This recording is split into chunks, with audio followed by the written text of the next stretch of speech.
Hi guys, and welcome back to the second episode of my 10 Great Quotes series. This series charts my journey through the Horde of the Unread books in my collection, but also takes note of the fact that along the way there'll be a lot of awesome quotes that resonate with me, and I think it's good to just share them once in a while and perhaps talk about some of the reasons as to why. I've chosen a different format for this video today just to mix things up a bit, and purely because I'm recording at home where the light's not so good. But without further ado, let's move forward into my first quote. And just before I go on any further, do beware that for some people these quotes may be regarded as spoilers. So if you've not read The Road by Cormac McCarthy, I Am Legend by Richard Matheson, Batman Year One by Frank Miller, Watchmen by Alan Moore and Dave Gibbons, and Stranger in a Strange Land by Robert Heinlein, then please pause the video now or come back to it at a later date when you will be able to avoid getting these books spoiled for you.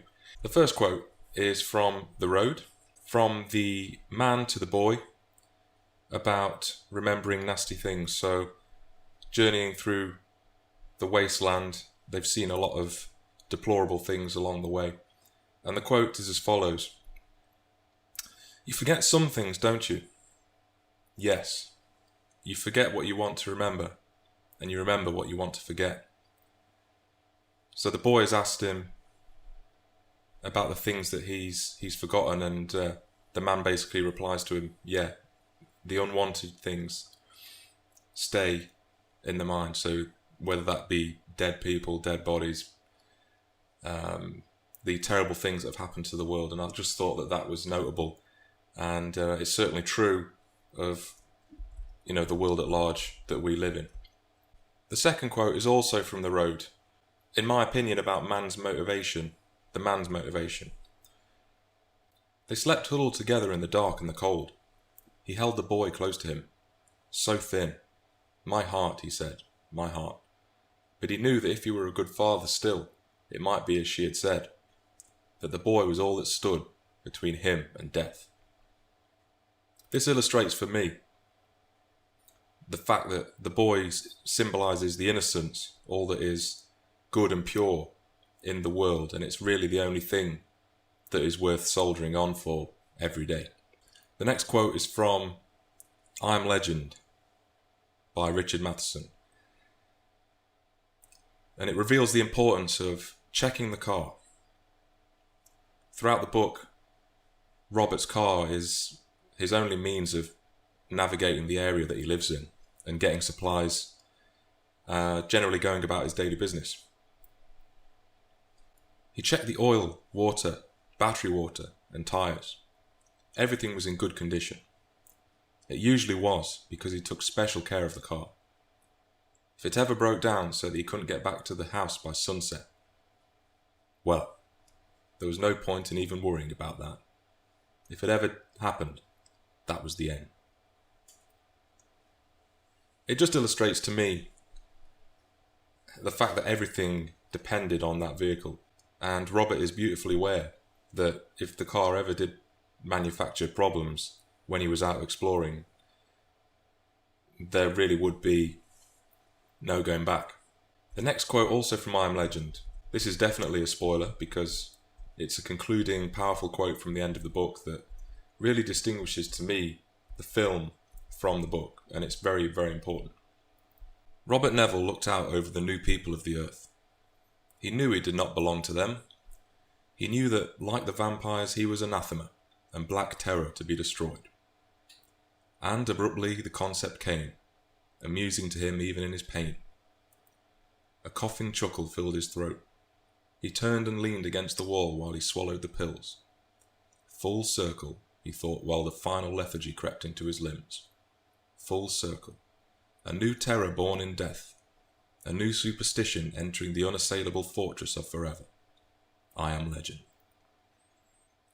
One of the best quotes, in my opinion, that I've ever read. And to date, I Am Legend has gone in as one of my favourite books of all time. purely because of my fondness for the genre, but also, I mean, this quote in particular basically illustrates that normalcy depends on the majority, and Robert is the last sort of normal human, as it were, at the end of the novel, and the status quo now is to be a vampire, and thus all of the vampires hate him.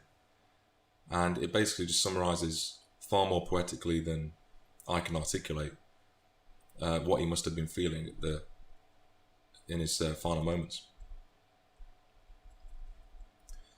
A short quote next from Batman Year One. And this is Batman to Gotham's corrupt elite.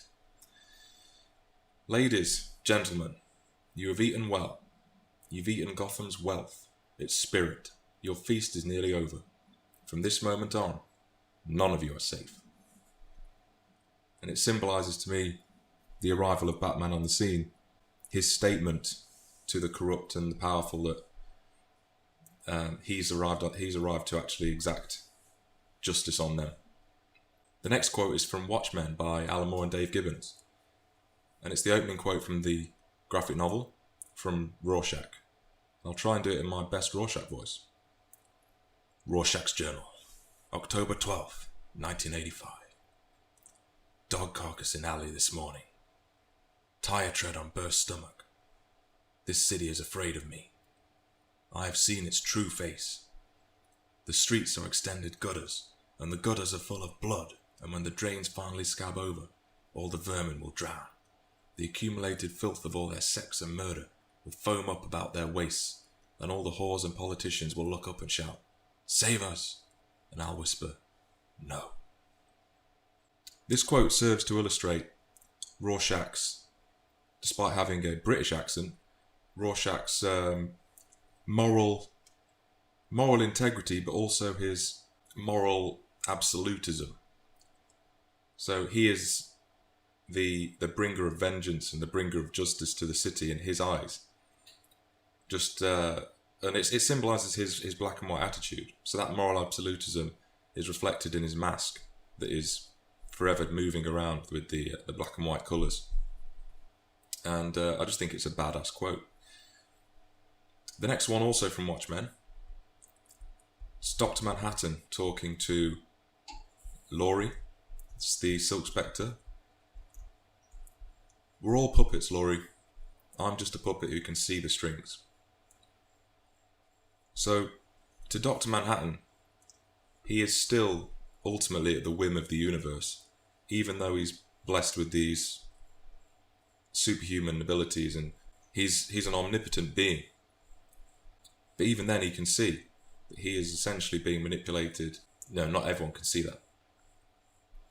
He appreciates that everyone is essentially a puppet at the whims of the universe, but he can just see what's going on and see into his own future and into his own past. The next three quotes are from Stranger in a Strange Land, and the first one is from Ben Caxton to Jill Boardman. "Secrecy begets tyranny." We've heard this quote from people like JFK. To paraphrase JFK, we are always suspicious of secret oaths and secret proceedings.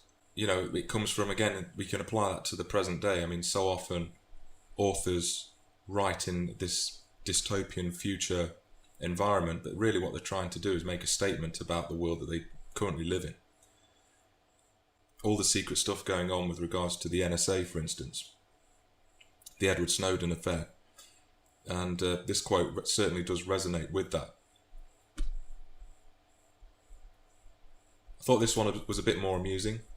Jubal Harshaw on being called Doctor. He refuses to be called Doctor. And he talks about watered down degrees. "Oh, I'm not offended. But when they began handing out doctorates for comparative folk dancing and advanced fly fishing, I became too stinking proud to use the title. I won't touch watered whiskey, and I take no pride in watered down degrees. Call me Jubal." And the last quote in today's episode is concerning Jubal's attitude to government. So kind of linked to the 8th quote. "Government. 3/4 parasitic and 1/4 stupid fumbling. Oh, he conceded that man, a social animal, could not avoid having government, any more than an individual man could escape his lifelong bondage to his bowels. But Harshaw did not have to like it. Simply because an evil was inescapable was no reason to term it a good. He wished that government would wander off and get lost. So, I hope you enjoyed those quotes. If you want to further explore these titles, then do check them out on my Goodreads page, and you can find links there to acquire the books yourself. Hopefully you've managed to avoid any spoilers in this video, but I thought I'd try something different. Until next time, thanks for watching.